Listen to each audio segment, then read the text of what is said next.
আসসালামাইকুম সম্মানিত ভিউয়ার্স, কেমন আছেন সবাই? আশা করি সবাই ভালো আছেন। বন্ধুরা, নতুন আর একটা ভিডিও নিয়ে চলে আসলাম। আজকের ভিডিওতে আপনাদের আমি দেখাবো আইফোনের ডিসপ্লেতে কিভাবে নিজের নাম লিখবেন। তো অনেক সময় দেখা যায় কি যে স্ক্রিন লক করার পরে ওইখানে নিজের নামটা অনেকে শো করাইতে চায়। তো এই ক্ষেত্রে আমি আপনাদের দেখাই দিব যে আইফোনের ডিসপ্লেতে স্ক্রিন যখন লক করবেন তখন ওইখানে নিজের নাম লেখাটা শো করবে, অথবা প্রিয়জনের নামটাও আপনি ওইখানে লিখে রাখতে পারেন। তো বন্ধুরা, এই ধরনের ইউনিক ভিডিও দেখার জন্য অবশ্যই চ্যানেলটা সাবস্ক্রাইব করে রাখবেন, আর বুঝতে কত সমস্যা হলে অবশ্যই কমেন্টস করবেন।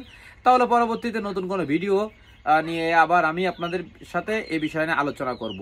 তো বন্ধুরা, আজকে আপনাদের আমি দেখাবো যে আইফোনের ডিসপ্লেতে নিজের নাম কিভাবে লিখবেন। চলে যাচ্ছে মোবাইল স্ক্রিনে, দেখতে থাকুন। হ্যালো বন্ধুরা, চলে আসলাম মোবাইল স্ক্রিনে। বন্ধুরা, দেখতে পাচ্ছেন আমি আমার ফোনটা যখন স্ক্রিন লক করছি তখন এইখানে দেখতে পাচ্ছেন এইখানে এসকে রাসেল লেখা আছে। মানে ডিসপ্লেটা যখন আমি লক করব তখন এইখানে কিন্তু আমার নামটা শো করবে। আমি চাইলে আমি অন্য কোনো নামও কিন্তু এখানে লিখে রাখতে পারি। যাই হোক, এখন এইখানে আইফোনের এই স্ক্রিনের উপরে নিজের নাম অথবা প্রিয়জনের নাম কিভাবে অ্যাড করবেন সেটা কিন্তু আজকে আপনাদের আমি দেখাবো। এর জন্য কি করতে হবে, আপনাদের হচ্ছে এখান থেকে ফোনের সেটিং অপশানে চলে যেতে হবে। যখন আপনারা ফোনের সেটিং অপশানে চলে যাবেন তখন কিন্তু বিস্তারিত এখান থেকে করতে পারবেন। এর জন্য ভিডিওটা না টেনে দেখতে হবে। বন্ধুরা, প্রথমে সেটিং অপশানে চলে যাবেন। সেটিং অপশানে চলে যাওয়ার পরে এখান থেকে নিচের দিকে একটা অপশান পেয়ে যাবেন, ফোকাস নামে। এই ফোকাসের পরে একটা টাচ করে দিবেন। ফোকাসের পরে টাচ করে দিবেন, তখন কিন্তু এইখানে দেখতে পাচ্ছেন একটা যোগ চিহ্ন আছে, এই যোগ চিহ্নের পরে টাচ করে দিবেন। তারপরে এখানে কাস্টম লেখা রয়েছে, কাস্টমের উপরে একটা টাচ করে দিবেন। কাস্টমের উপরে টাচ করার পরে এখানে কিন্তু নাম লিখতে বলতেছে। তো আপনাদের যে পছন্দের নাম সেই নামটা কিন্তু এখানে লিখতে পারেন। তো দেখতে পাচ্ছেন আমি এখানে লিখে দিচ্ছি এসকে রাসেল। এভাবে আপনারা লিখে দিবেন RASEL, রাসেল অফিসিয়াল লিখে দিলাম। যাই হোক, দেওয়ার পরে এখান থেকে আপনারা এখান থেকে কালারটা ডিসাইড করতে পারবেন। আমার যে ধরনের কালার প্রয়োজন সেই ধরনের কালার কিন্তু এখান থেকে আমি দিয়ে দিলাম। দেওয়ার পরে এখানে দেখতে পাচ্ছেন নেক্সট লেখা রয়েছে, নেক্সটের পরে আপনারা একটা ক্লিক করে দিবেন। নেক্সটের পরে ক্লিক করার পরে এখানে দেখতে পাচ্ছেন কাস্টমাইজ ফোকাস। তো এই কাস্টমাইজ ফোকাসের উপর একটা ক্লিক করে দিবেন। যখন ক্লিক করে দিবেন তখন কিন্তু এরকম একটা ইন্টারফেস চলে আসবে। এখন চলে আসার পরে এইখান থেকে কিন্তু এই নামটা কিন্তু আপনার ডিসপ্লের উপরে কিন্তু চলে যায়নি। এখন কি করতে হবে, আপনাদের ডিসপ্লের উপর থেকে শাটারটা টান দিতে হবে। দেওয়ার পরে এখানে দেখতে পাচ্ছেন এই ফোকাসের একটা চিহ্ন আছে, এইটার পরে আপনারা একটা ক্লিক করবেন।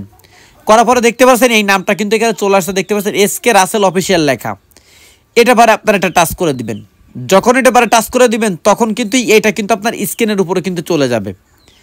আপনারা চাইলে এখান থেকে আরও বিভিন্ন ধরনের কিন্তু করতে পারবেন, এখান থেকে অ্যাড করতে পারেন। দেখতে পাচ্ছেন এখন কিন্তু বর্তমান ফোকাস লেয়ার রয়েছে। যখন আমি এখানে টাচ করে দেবো তখন কিন্তু এসকে রাসেল এই লেখাটা কিন্তু আমার এই ডিসপ্লের উপরে চলে যাবে।